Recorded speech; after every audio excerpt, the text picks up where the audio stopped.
you identify as a unicorn? Are you unhinged? Then you're in the right place. Welcome to Unhinged Unicorns. Welcome to another episode of Unhinged Unicorns. My name is Josh, and I'm your host. I'm recording this episode by myself.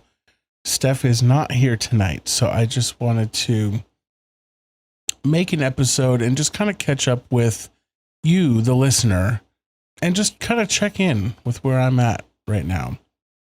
So I have shared previously on this podcast that I have struggled with weight and with my food addiction for basically my entire life. And I have gone up and down and back and forth and in and out of recovery for many years. So I thought I would just kind of briefly tell a little of my background for those of you who are not aware. So back in 2007, I was 22 years old. My family did an intervention on me through the TV show Intervention. And they sent me to Florida to go to an inpatient treatment program where I went for 4 months. I was in treatment for 4 months. And that was my first exposure to 12-step recovery. During that time, I lost a lot of weight. And at the time, I really truly thought that I was working a recovery program. But I look back on it now, and I realized that I was, in a lot of ways, doing it for the wrong reasons. There was the element of being on television, which is not a typical situation for most people who find their way into recovery. And so I wasn't really doing it for myself, but I felt like, I was to a point. I did want to lose weight. I did want to get healthy, but there was also a big part of me in the back of my mind that was doing it because I felt like all these people were watching my story on TV, and I wanted to look good for the cameras. And this even started before I went to treatment. Even when I found out that there was going to be a camera crew, and this was before I even knew that it was intervention, I had been told that there was going to be a camera crew and that they were filming a documentary on people who struggle with eating disorders. And they told me that it was going to be used in like colleges for medical students. They would show this for medical students. And I was hesitant to even participate because they told me that they were not going to help me lose weight. And I was already at that point in my life very depressed, very miserable at my weight. And it was my mom who actually convinced me to go ahead and do the documentary, even though they weren't going to help me lose weight. And her reasoning was, well, you never know who might see this, who might be able to help you. So I was like, okay, I'll do it. Fast forward to going to the treatment program, which was wonderful. I learned a lot in my time there. But as I said before, I really was not doing it for the right reasons. I still, in the back of my mind, was doing it for all these people who I thought were watching and had followed my story. So when I got out of treatment, I went from one extreme to the other. Prior to going into treatment, I had been binge eating like crazy. I'm talking like I would sit down at a meal. Well, I would drive through a drive-through and sit in my car in the privacy of my vehicle, and I would eat 2 or 3 meals at a time. Or I would jump from one restaurant to another, and I would just hit like this circuit of fast food restaurants. And I would literally eat myself to the point where I could not physically take another bite. I was so full, my stomach was so full that there were times where I literally felt like I was going to explode. My stomach was in so much pain from how much I had eaten. And it was very uncomfortable. And the physical side effects of gaining that much weight, I mean, at that point, I was almost 550 pounds. And I'm 6 feet tall, or just shy of it. I'm a pretty big guy, just naturally speaking, let alone the extra weight. But I was so uncomfortable at that size that it was affecting my mobility. It was affecting my ability to breathe, especially if I was walking or doing any strenuous physical activity. I would be very, very out of breath. And I just was very miserable. As a human being, I was just miserable at that size. So when I went to treatment, I started losing weight. Even during the time I was in treatment, I think I lost around 100 pounds or just shy of it. And as the weight came off, I started to feel better. I was able to do more. And being on TV fed the ego. You know, people recognized me and would come up to me and congratulate me on losing weight. And it was very much ego driven for me. But I also felt better too. You know, I had lost some weight. I was able to get around easier. And so I went from one extreme of binging all the time to where I just wanted to be thin. And so I started restricting my food. And I wasn't eating enough. And even though I was still technically overweight, my body became anorexic. And I remember at one point I passed out and I was hospitalized for several days because my body was just, I was malnutritioned.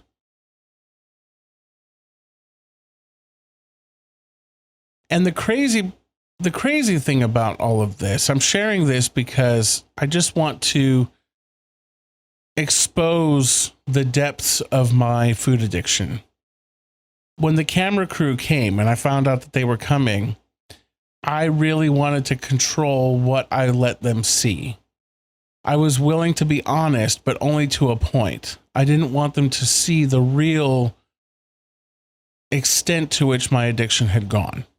So, for example, before they came, I had cleaned my room. Now, my room at the time was like, imagine a hoarder's room. If you've ever seen that TV show Hoarders, you see these houses that are just full of trash and, I mean, from floor to ceiling. Now, it wasn't quite that bad, but my entire floor in my bedroom was just covered in fast food trash. I'm talking pizza boxes and empty gallons of milk and empty food bags and just trash, you know, just covering the entire room. And of course, I was embarrassed by that, and I didn't want the cameras to see that. So I cleaned that all up before they came.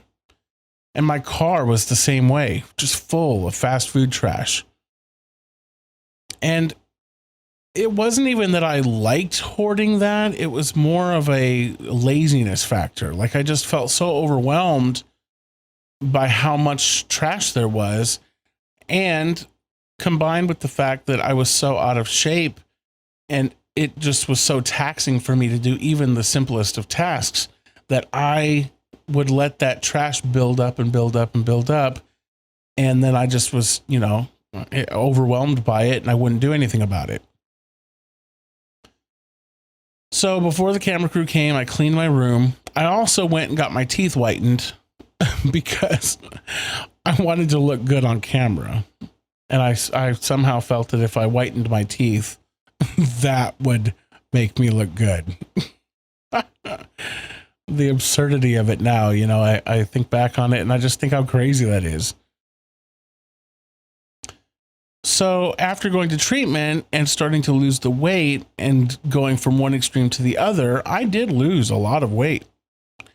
I lost I want to say it was around 250 pounds in just over a year. I mean, it was a massive amount of weight. Too much weight. I, in hindsight, lost too much too quickly. And while I did do some emotional work and spiritual work, I really was focused on the physical recovery.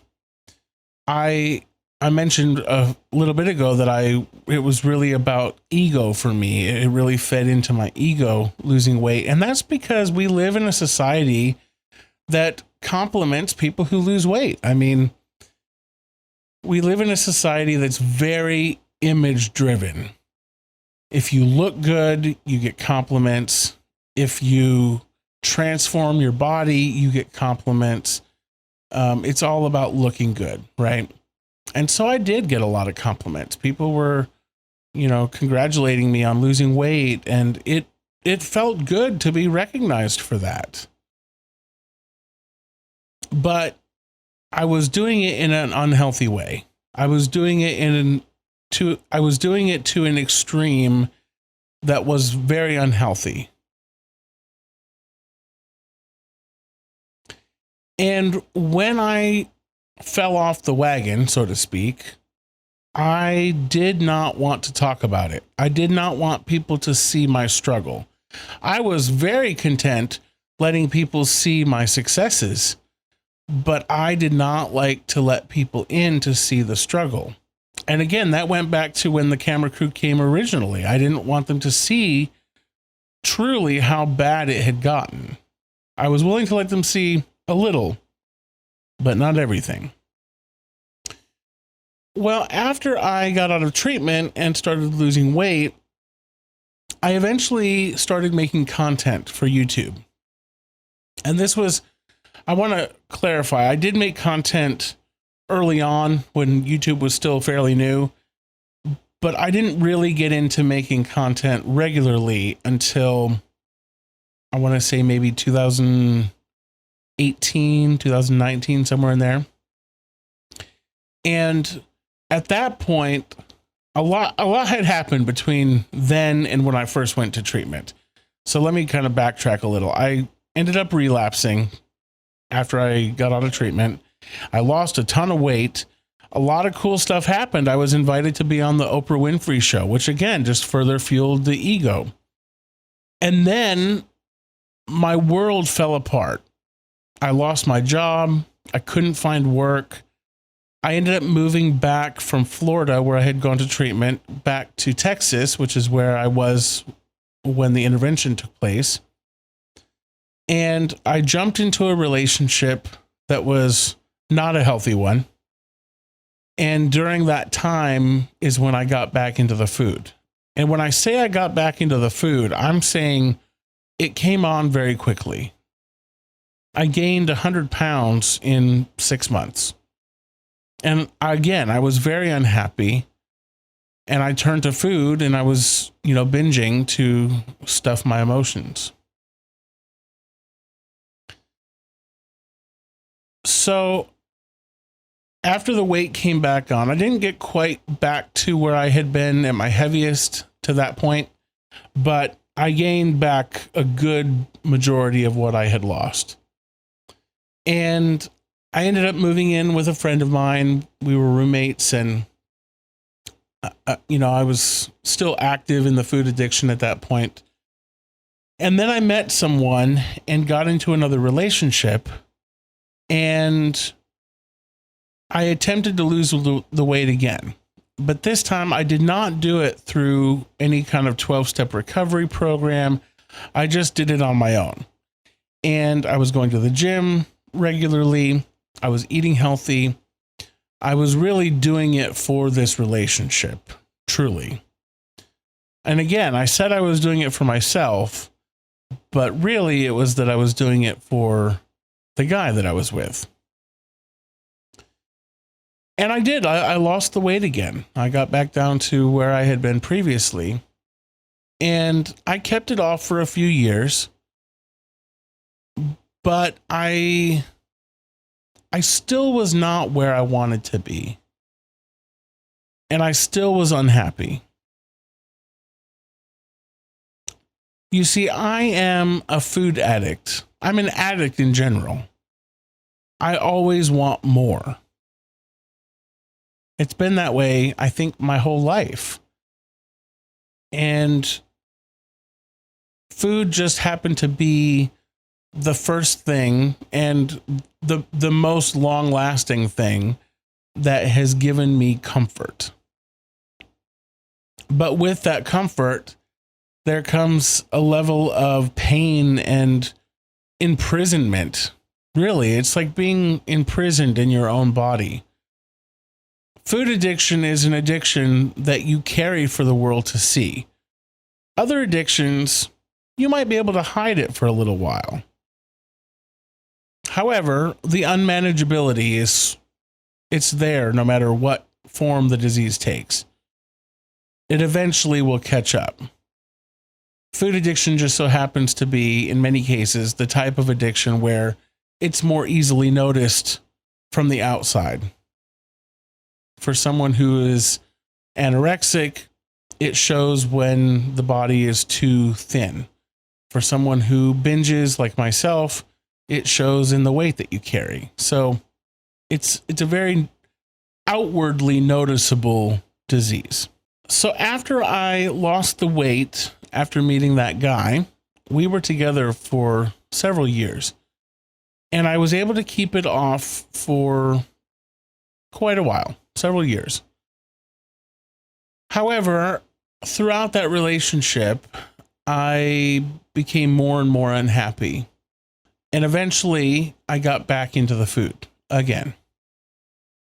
And this time, I really think I didn't do this intentionally, but I think that I subconsciously put back on the weight as a means to push that person away from me. I feel like in a lot of ways, I have used my food addiction to keep people at a distance. And when I started making content for YouTube, the goal was to document my recovery journey. And I wanted to, there were a couple of reasons why I wanted to do it that way. Number one, I wanted support through building a community of people who were trying to do the same thing. And I felt like if we could all do it together, it would help motivate me to keep going and, pursue recovery on a long-term basis. Because if you look back at my story, I had experienced short periods of recovery, but never long-term lasting recovery.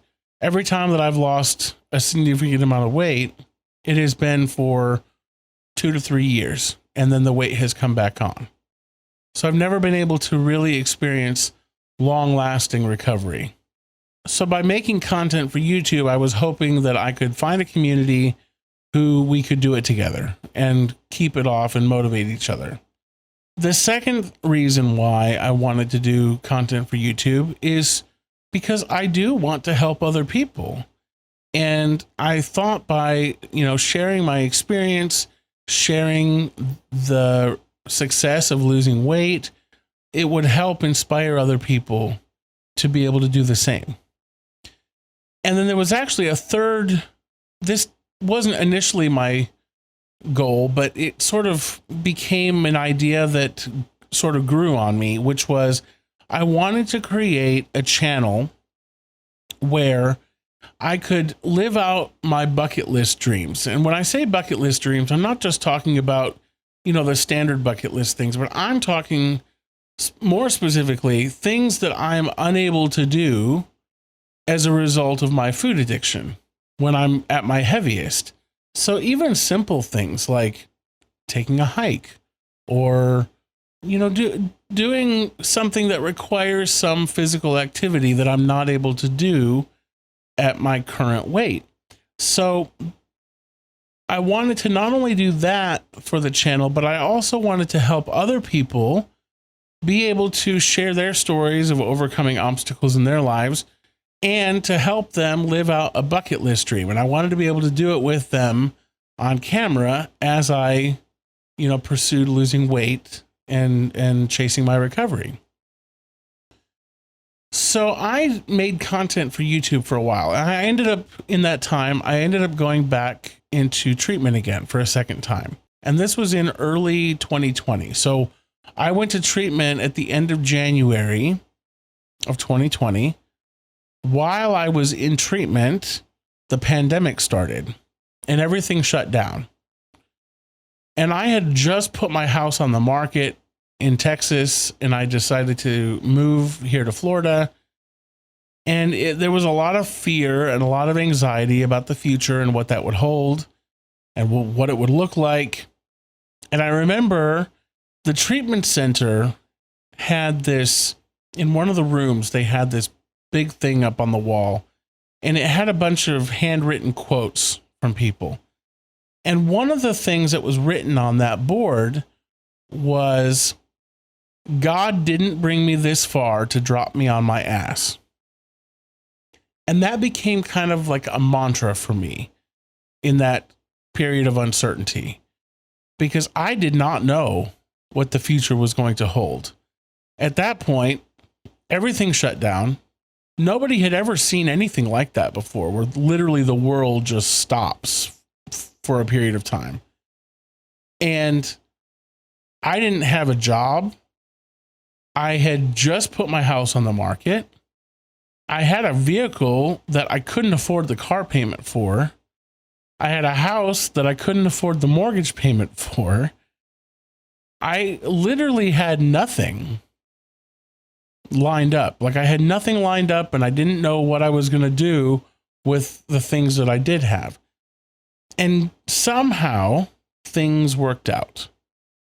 The house had been viewed prior to everything shutting down. I think there were 3 showings of the house. One of those people made an offer. The offer that they made gave just enough money for me to survive on until I was able to get a job. The treatment center that I went to, I was planning to stay for 90 days for my second stay there.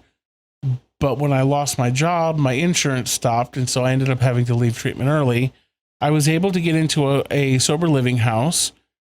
They scholarshiped me for 2 months while I was able to kind of get back on my feet, and that gave time for the house to sell and for those funds to come through. So things just kind of fell into place in a way where, even with the fear and anxiety of what was happening, things worked out. So that was back in March of 2020. And I have stayed in Florida since then. I'm still here. And I've just, for the last 2 years, I have just faced a series of challenges in my life. I was in a car accident. I got injured, which affected my ability to be able to exercise. I was going to the gym regularly prior to the accident. When I got injured, that wasn't able to happen anymore. And so the progress that I had begun to make as far as the physical recovery stopped. And if you've never dealt with extreme pain, it doesn't just take a toll physically, but it also takes a toll emotionally. Because after I got injured, I really felt like, in a lot of ways, I just felt like my life had been taken from me in a way. Like, not my life, obviously, but the ability to enjoy my life in the same way that I had been able to before. And suddenly the dream of making content, like the bucket list dream thing, that felt like it was out of grasp for me now, because suddenly I'm not physically able to do what I used to be able to do. And when I do even the simplest things, it causes horrendous pain. And so I sunk into a very deep depression. And I remember thinking, like, is this what my life is going to be? Like, I can't, like, I feel like I'm existing. I mean, it was so bad at points that I couldn't even walk from the living room to the bedroom. I was in such horrendous pain. And it was frightening. It was frightening. And I really I was scared, you know. I questioned, like, is this really what my life is going to be like? Thankfully, the pain has improved somewhat. I still have days where I deal with the chronic pain, but it has, for the most part, improved. And I'm hoping that it stays that way.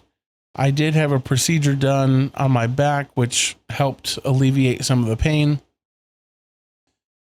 But it is a temporary fix, they said. So we shall see. I'm hoping that it continues to allow me to lead a fairly normal life. I won't be bull riding or pole vaulting anytime soon, but that's okay. So why I felt compelled to share all of this with you is because I wanted to catch you up on where I'm at currently, both in a physical sense and an emotional sense. I shared with you early on that I struggle with sharing when I'm struggling. It's easy for me to share and make content and talk about the success, you know, when I'm doing well. But it is really, really difficult for me to share when I'm struggling. And right now, I am struggling. I'm struggling, and I've been struggling for a while, but it has gotten to a point where I am really, really struggling. About 3 months ago, I had made a decision to go back into a treatment program again for a third time. My eating disorder has been very out of control. And I have put back on all of the weight plus some. And combined with this back injury, I'm dealing with physical consequences as a side effect of my disease that have rendered me almost immobile. I can still get around. I can still drive my car, but I'm at a weight now where if I do even simple just walking from here to my car, I'm extremely winded. So a few months ago, I decided that I don't want to keep going down this path, and I decided to look into going to treatment again. But I wanted to go to a different treatment program than the last one because I'd been through that program twice, and I have nothing but good to say about that treatment center, but I just wanted a different, like a fresh perspective. Well, I contacted several different treatment programs, and either they only accepted women or they denied me from being approved for their program for various reasons, mostly medical, which is ironic, you know, because I am trying to get treatment for an eating disorder, but at the same time, and I understand this, that I am a liability as a result of my weight.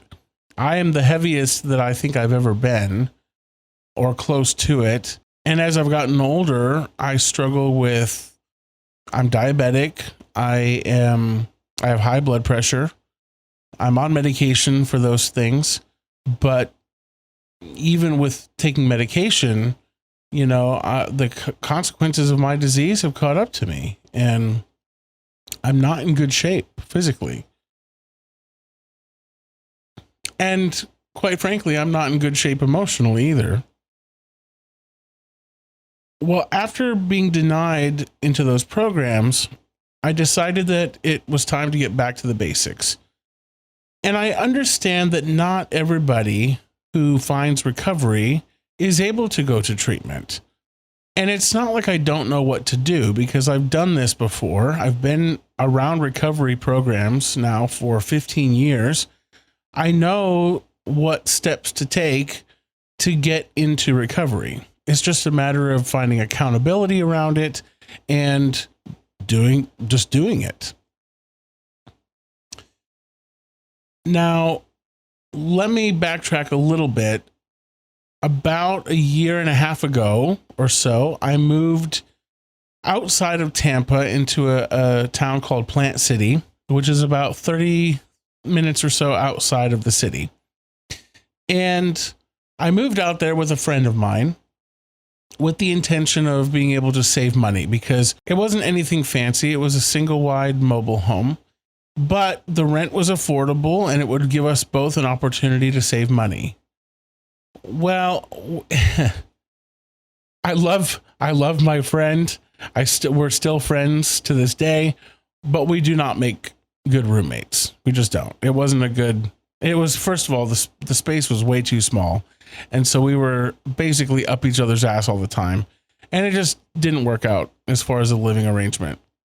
So he ended up moving out, and they raised my rent whenever he moved out. So I was no longer saving money, really. And as most of you know, the cost of living has increased everywhere. But here in Florida, it seems to, especially with rent, it has gone up and up and up. And so I just felt like I was overpaying for the type of place I was living in. Well, about a month ago, this happened at the beginning of July. My air conditioner went out in that place, and I went for 2 weeks without air conditioning here in the summer heat of Florida. And I am a big guy, almost 600 pounds right now. So I, to say the least, am not built for this kind of heat.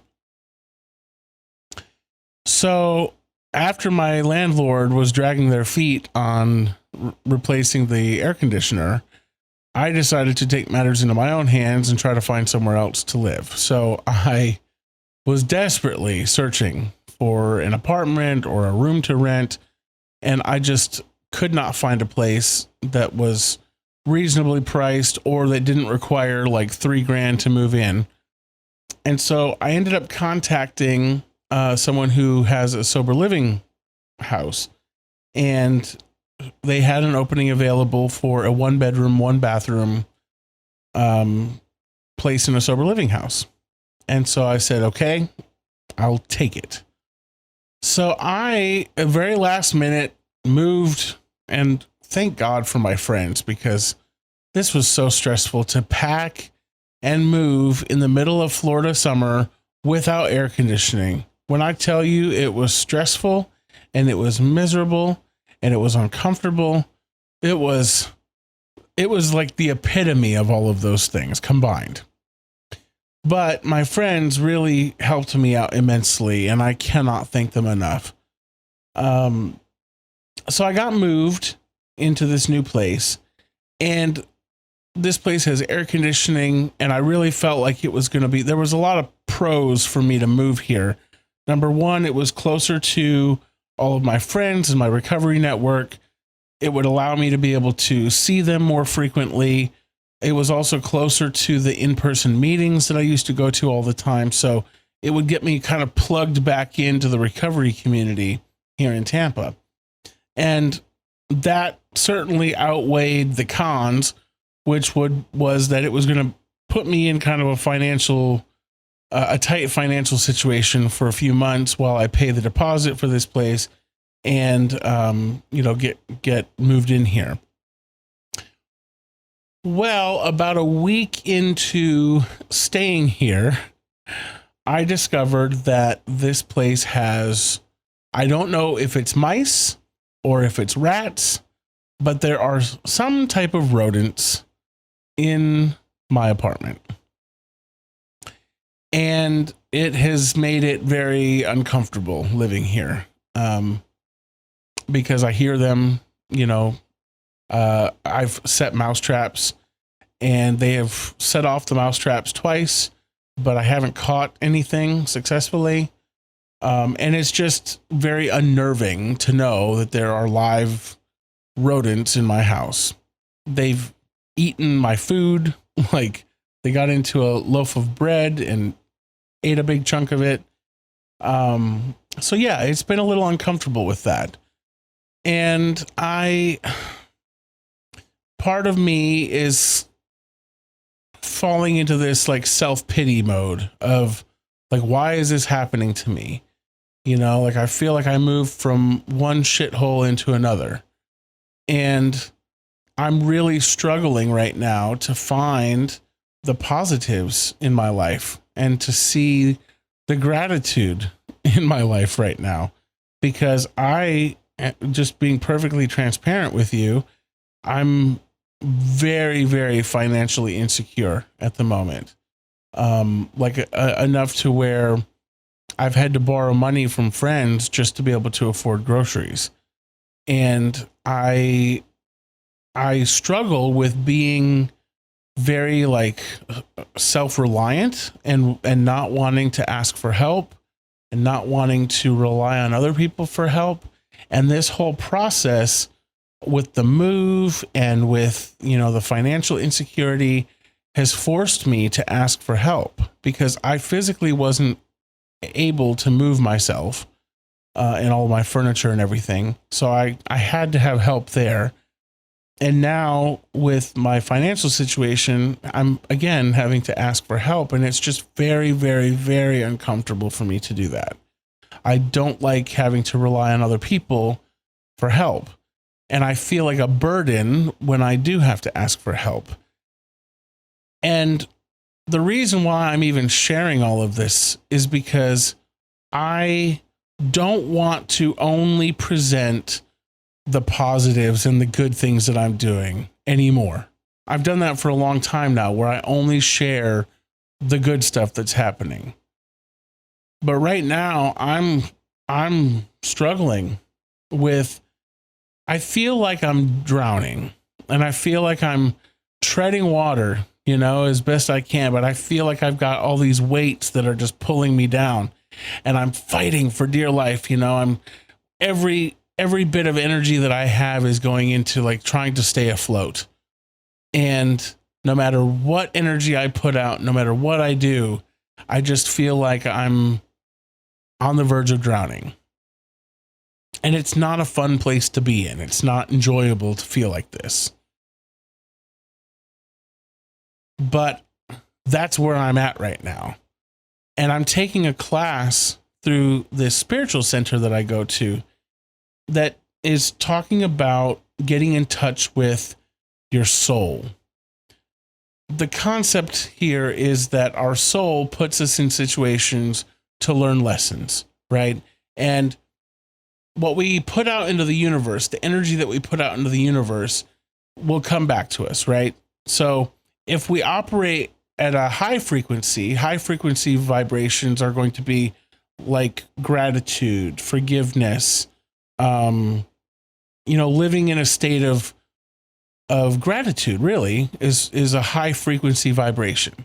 Low frequency vibration is negative, anxiety, fear, complaining a lot, and what happens is that almost acts like a block to the source that flows through us, right? So if I'm operating in a place of gratitude, then that allows the source, from God or higher power or spirit or whatever you want to call that, to flow through me and go out, and then it comes back to me, right?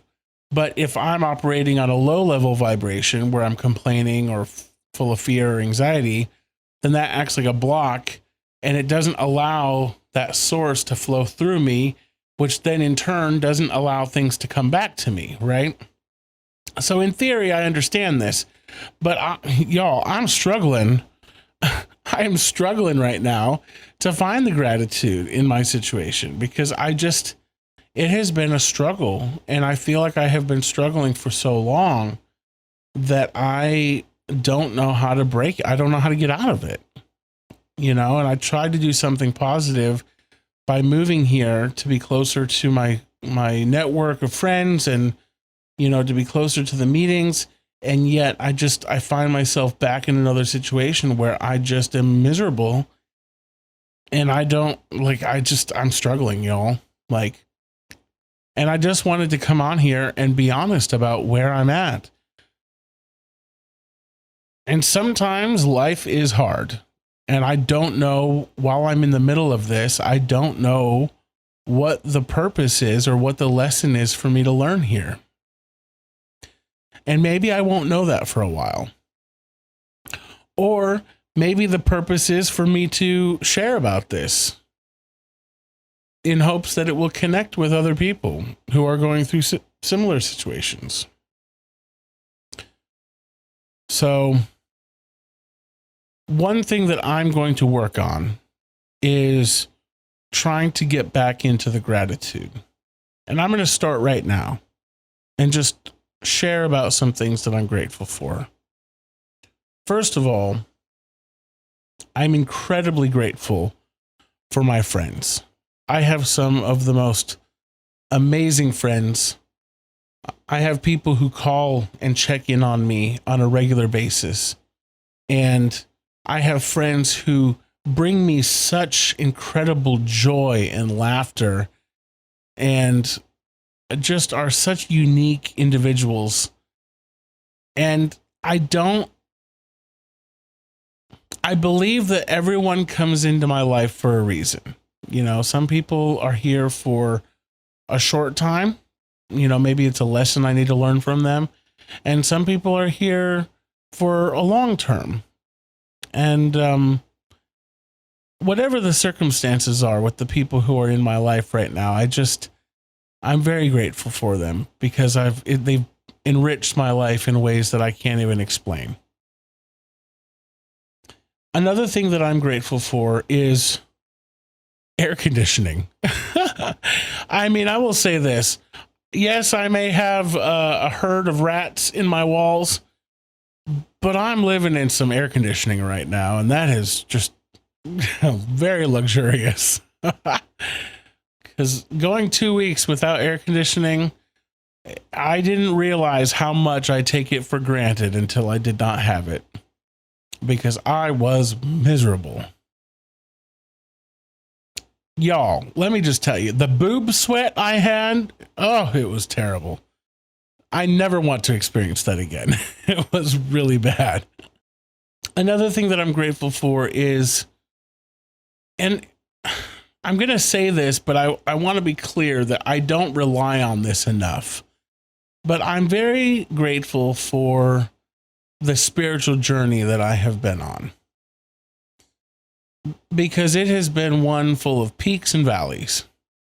I have experienced some religious trauma in my life. I've experienced some bigotry, for people who are anti-gay and who have used religion as a means to kind of, force their views upon me. And so for a long time, I really struggled when it came to talking about spirituality.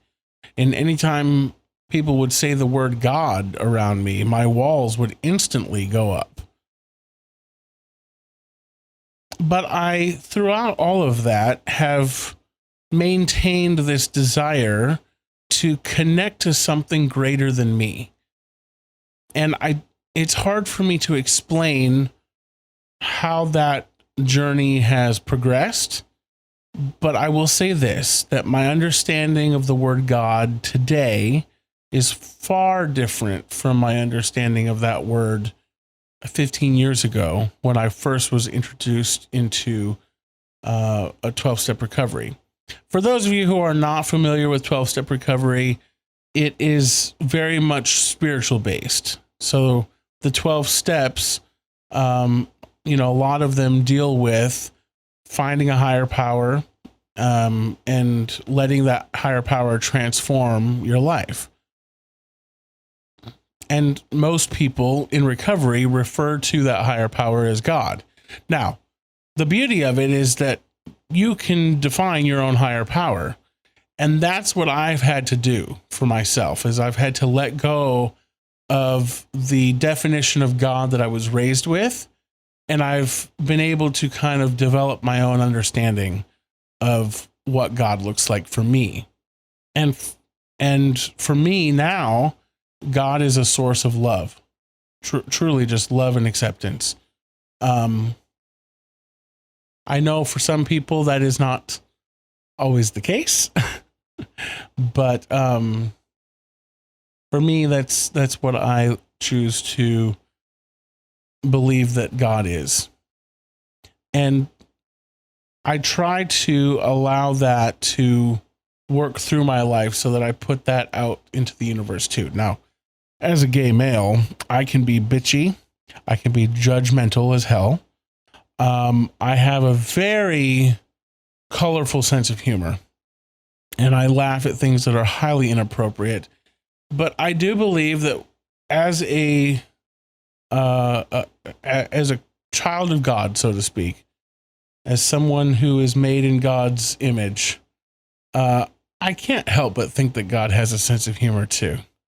You know, I'm pretty sure God thinks that farts are funny because he invented them, right? He probably made that happen. And he was like, huh, that's funny. Like, I just imagine God, like, if God was like this giant, super being, right? He just like picks up a little human and then like squeezes them so that they fart. Anyway, that's some of the things that go through my mind. But what I'm learning in this class that I've been taking is that source from higher power or God or whatever you call that, it is within us. All of us have that higher self, the part of us, the soul that's connected to that energy. And if we can quiet our thoughts and allow ourselves to really connect with our soul, we can learn the truth about who we are, or the lessons that we need to learn, or what we need to do next, right? But for me, it's difficult to quiet the ego. You know, the ego wants to keep me safe. It wants to protect me. And so the ego sometimes will say things in my own voice to myself that are not necessarily true. But it does that to try to protect me, quote unquote, protect me. So one thing that I've been trying to practice more of is prayer and meditation. And I struggle with this even now, even with all the work that I've done as far as my spiritual journey is concerned. When I'm really struggling, the last thing I think to do is to sit down and pray. And on a very basic level, prayer is where you talk to God or spirit or higher power. And meditation is where you listen to God or spirit or higher power.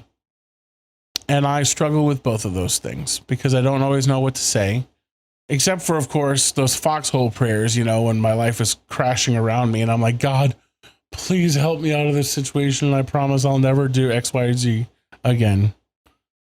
I'm really good at the foxhole prayers.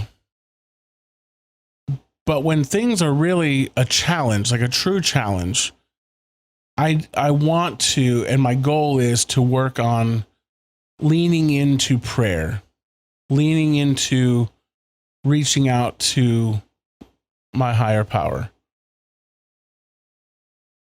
Because I feel like these challenging times, like what I'm going through right now, that's the time that tests faith.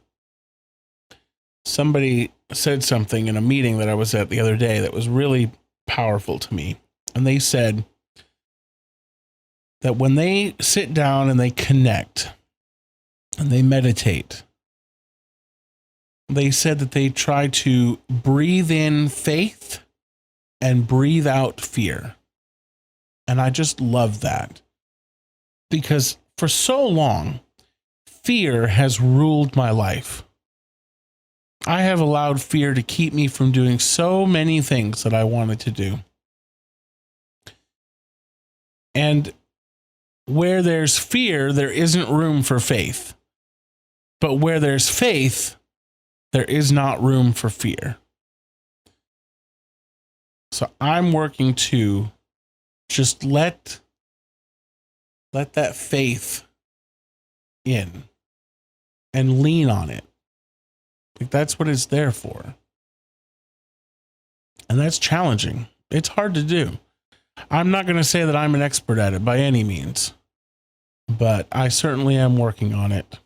And I will say, even just sitting here and talking about this, I do feel better, because yesterday, I was having some seriously scary thoughts. I was, not that I was like suicidal or anything, but I was having thoughts of like, what's the point? Like, what's the point? I'm unhappy. And, I just feel like I'm going from, bad situation to bad situation. And no matter what I do, I just can't get out of it. But I want to transform that thinking. There's a lesson that can be learned in this. And someday, when I'm on the other side of this, I'll be able to look back at that and be like, oh, I see that happened for this reason. I don't know what the future holds. But maybe this path that I'm on, as bumpy as it is right now, is going to lead me to something better. And I have to have faith that that's the case. The beauty is that this moment is temporary. This too shall pass. I just have to let it. And if I can get to the other side of it, once I get to the other side of it, I'll be able to look back at this situation and laugh, So with that, I'm going to wrap up for today. I just want to thank you all so much for listening. I hope that wherever you're at, you're having a wonderful day. And if you're going through a challenging situation like this, hang in there. I'm saying this for me too, because I need to hear this. This too shall pass. It's going to be okay.